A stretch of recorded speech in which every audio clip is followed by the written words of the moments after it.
Hey, good morning, good afternoon, wherever you are. I hope this message finds you well. It's me, Muadi, coming to you live from Drip Studios in Riverdale, Maryland, DC area. I'm in town for a couple of days and I just finished practicing. I've been sneaking in at about 5:30. This is my second day. I got in today at 5:30. So I can practice by myself. Hadn't been in a hot room for over a year. And it's crazy. The studio is beautiful.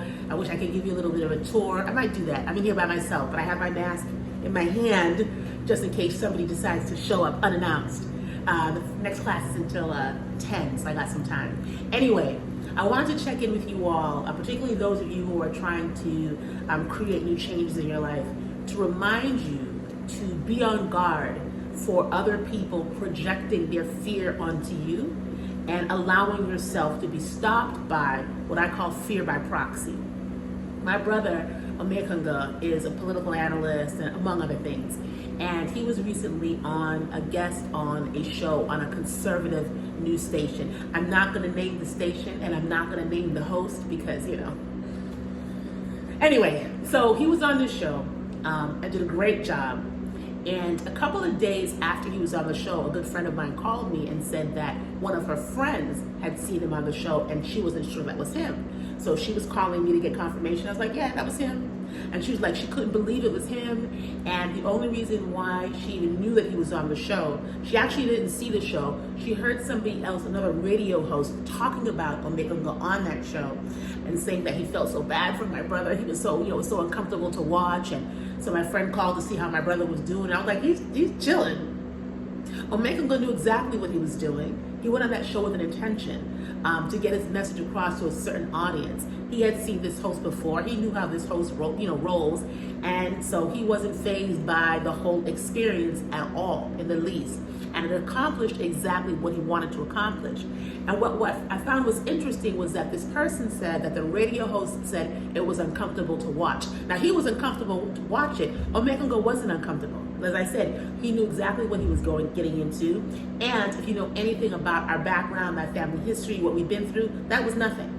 And I heard D.L. Hughley years ago say something to the effect of, you've got to be able to speak and put yourself in situations where you're going to be tested. It's easy to be in the places where we're comfortable, right? And we all talk about the comfort zone all the time. But how many of us actually intentionally step into a space that's going to make us uncomfortable strategically with a goal, with an intention, but with courage? And, like I said, the person who was watching the video was uncomfortable and quote unquote, was worried for my brother. And my brother was chilling. Afterwards, went to yoga, he was cool. So my point is this, particularly for my entrepreneurs, artists, anybody really who's stepping into a new place, be careful about the people that you share your dreams, your visions, your goals with. And be mindful of people who, even with the best of intentions, might project fear onto you, their fears onto you, because sometimes if we're not careful, we let the fears of others stop us from doing what we're destined to do. And that keeps us from our greatness. It keeps us from our promise. I know I've been guilty of that in the past. I don't roll like that anymore, and I don't want you to either. So if you have a dream, if you have a goal, be mindful of who you share it with and expect certain people, even out of love and concern for you, right, to come back with some reasons why you shouldn't do it and some fear and some anxiety. Don't live by fear, by proxy. Don't allow other people's insecurities, particularly folks who haven't done much, stop you from doing what you're supposed to do. If you were not prepared to do it, if you were not ready to do it, the calling would not have been put in you.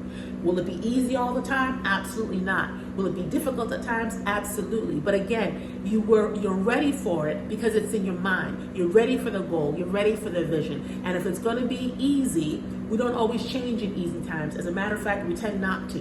We can be transformed through joy and at the same time through hardship and adversity as well. So put yourself in uncomfortable situations intentionally, strategically, if you know that it's working towards a larger goal. And if you, by accident, find yourself in a place where you have fear, you are being challenged unexpectedly, step in, step up, and step through it. Because on the other side of that is even more greatness and courage and promise and potential than you could even imagine. All right? So that's it.